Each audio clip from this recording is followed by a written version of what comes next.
Chapter 1. Why are you running? I'll race you to the corner, Ellen. Anne-Marie adjusted the thick leather pack on her back so that her school books balanced evenly. Ready? She looked at her best friend. Ellen made a face. No, she said, laughing. You know I can't beat you. My legs aren't as long. Can't we just walk like civilized people? She was a stocky 10-year-old, unlike lanky Anne-Marie. We have to practice for the athletic meet on Friday. I know I'm going to win the girls' race this week. I was second last week, but I've been practicing every day. Come on, Ellen, Anne-Marie pleaded, eyeing the distance to the next corner of the Copenhagen street. Please? Ellen hesitated, then nodded and shifted her own rucksack of books against her shoulders. Oh, all right. Ready, she said. Go! Shouted Anne-Marie, and the two girls were off, racing along the residential sidewalk. Anne-Marie's silvery blonde hair flew behind her, and Ellen's dark pigtails bounced against her shoulders. Wait for me! Wailed little Kirsty, left behind, but the two older girls weren't listening. Anne-Marie outdistanced her friend quickly, even though one of her shoes came untied, as she sped along the street called Oosterbrigade, past the small shops and cafes of her neighborhood here in northeast Copenhagen. Laughing, she skirted an elderly lady in black who carried a shopping bag made of string. A young woman pushing a baby in a carriage moved aside to make way. The corner was just ahead. Anne-Marie looked up, panting, just as she reached the corner. Her laughter stopped. Her heart seemed to skip a beat. Halt! The soldier ordered in a stern voice. The German word was as familiar as it was frightening. Anne-Marie had heard it often enough before, but it had never been directed at her until now. Behind her, Ellen also slowed and stopped. Far back, little Kirsty was plodding along, her face in a pout because the girls hadn't waited for her. Anne-Marie stared up. There were two of them. That meant 2 helmets, 2 sets of cold eyes glaring at her, and 4 tall, shiny boots planted firmly on the sidewalk, blocking her path to home. And it meant 2 rifles gripped in the hands of the soldiers. She stared at the rifles first. Then finally she looked into the face of the soldier who had ordered her to halt. Why are you running? The harsh voice asked. His Danish was very poor. 3 years, Anne-Marie thought with contempt. 3 years they've been in our country, and still they can't speak our language.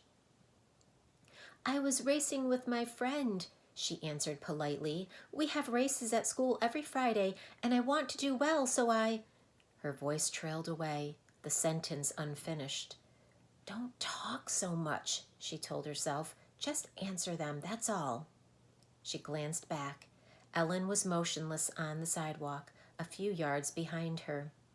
Farther back, Kirsty was still sulking and walking slowly toward the corner. Nearby, a woman had come to the doorway of a shop and was standing silently watching. One of the soldiers, the taller one, moved toward her. Anne-Marie recognized him as the one she and Ellen always called in whispers the giraffe, because of his height and the long neck that extended from his stiff collar. He and his partner were always on this corner. He prodded the corner of her backpack with the stock of his rifle. Anne-Marie trembled. What is in here? He asked loudly. From the corner of her eye, she saw the shopkeeper move quietly back into the shadows of the doorway, out of sight. School books, she answered truthfully. Are you a good student? The soldier asked. He seemed to be sneering.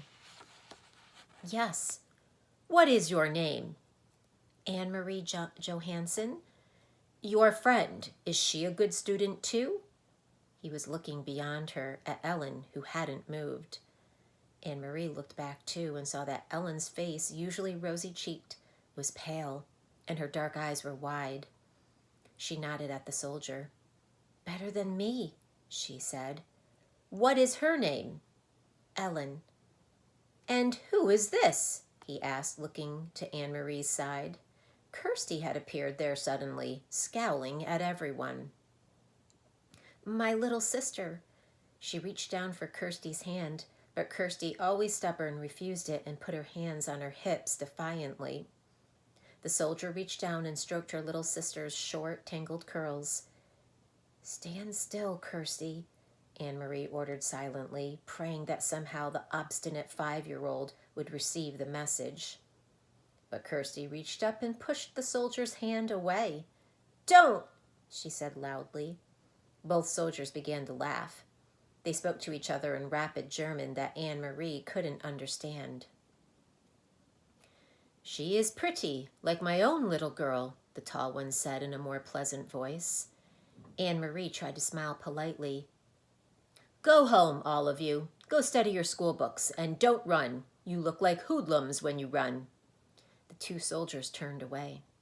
Quickly, Anne-Marie reached down again and grabbed her sister's hand before Kirsty could resist. Hurrying the little girl along, she rounded the corner. In a moment, Ellen was beside her. They walked quickly, not speaking, with Kirsty between them, toward the large apartment building where both families lived. When they were almost home, Ellen whispered suddenly, I was so scared. Me too, Anne-Marie whispered back. As they turned to enter their building, both girls looked straight ahead toward the door. They did it purposely so that they would not catch the eyes or the attention of 2 more soldiers who stood with their guns on this corner as well. Kirsty scurried ahead of them through the door, chattering about the picture she was bringing home from kindergarten to show Mama. For Kirsty, the soldiers were simply part of the landscape, something that had always been there, on every corner, as unimportant as lampposts throughout her remembered life. Are you going to tell your mother? Ellen asked Anne-Marie as they trudged together up the stairs. I'm not. My mother would be upset. No, I won't either. Mama would probably scold me for running on the street. She said goodbye to Ellen on the 2nd floor where Ellen lived and continued on to the 3rd, practicing in her mind a cheerful greeting for her mother, a smile, a description of today's spelling test, in which she had done well. But she was too late. Kirsty had gotten there first. And he poked Anne-Marie's book bag with his gun, and then he grabbed my hair. Kirsty was chattering as she took off her sweater in the center of the apartment living room. But I wasn't scared. Anne-Marie was, and Ellen too, but not me. Mrs. Johansson rose quickly from the chair by the window where she'd been sitting. Mrs. Rosen, Ellen's mother, was there too, in the opposite chair. They'd been having coffee together, as they did many afternoons. Of course, it wasn't really coffee, though the mother still called it that, having coffee. There had been no real coffee in Copenhagen since the beginning of the Nazi occupation. Not even any real tea. The mothers sipped out hot water flavored with herbs. Anne-Marie, what happened?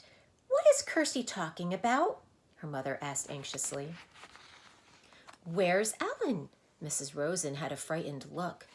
Ellen's in your apartment. She didn't realize you were here, Anne-Marie explained. Don't worry, it wasn't anything. It was the 2 soldiers who stand on the corner of Osterbrogade. You've seen them. You know the tall one with the long neck, the one who looks like a silly giraffe? She told her mother and Mrs. Rosen of the incident, trying to make it sound humorous and unimportant. But their uneasy looks didn't change. I slapped his hand and shouted at him, Kirsty announced importantly. No, she didn't, Mama, Anne-Marie reassured her mother. She's exaggerating, as she always does. Mrs. Johansson moved to the window and looked down to the street below. The Copenhagen neighborhood was quiet. It looked the same as always, people coming and going from the shops, children at play, the soldiers on the corner. She spoke in a low voice to Ellen's mother. They must be edgy because of the latest resistance incidents. Did you read in Die Freie Dansk about the bombings in Hillerød and Nørrebro? Although she pretended to be absorbed in unpacking her school books, Anne-Marie listened, and she knew what her mother was referring to. Die Freie Dansk, the Free Danes, was an illegal newspaper.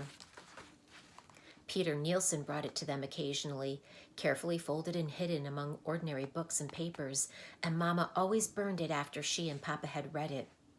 But Anne-Marie heard Mama and Papa talk, sometimes at night, about the news they received that way, news of sabotage against the Nazis, bombs hidden and exploded in the factories that produced war materials, and industrial railroad lines damaged so that the goods couldn't be transported. And she knew what resistance meant. Papa had explained when she overheard the word and asked.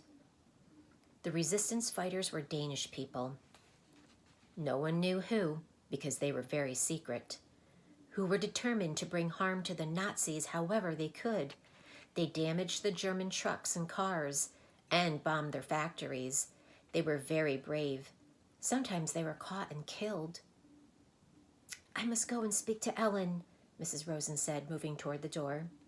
You girls walk a different way to school tomorrow. Promise me, Anne-Marie, and Ellen will promise too. We will, Mrs. Rosen, but what does it matter? There are German soldiers on every corner. They will remember your faces, Mrs. Rosen said, turning in the doorway to the hall. It is important to be one of the crowd always. Be one of many. Be sure that they never have reason to remember your face. She disappeared into the hall and closed the door behind her. He'll remember my face, Mama, Kirsty announced happily, because he said I looked like his little girl. He said I was pretty. If he has such a pretty little girl, why doesn't he go back to her like a good father? Mrs. Johansson murmured, stroking Kirsty's cheek. Why doesn't he go back to his own country? Mama, is there anything to eat? Anne-Marie asked, hoping to take her mother's mind away from the soldiers. Take some bread and give a piece to your sister. With butter? Kirsty asked hopefully. No butter, her mother replied. You know that. Kirsty sighed as Anne-Marie went to the bread box in the kitchen. I wish I could have a cupcake, she said. A big yellow cupcake with pink frosting. Her mother laughed. For a little girl, you have a long memory, she told Kirsty. There hasn't been any butter or sugar for cupcakes for a long time. A year at least. When will there be cupcakes again?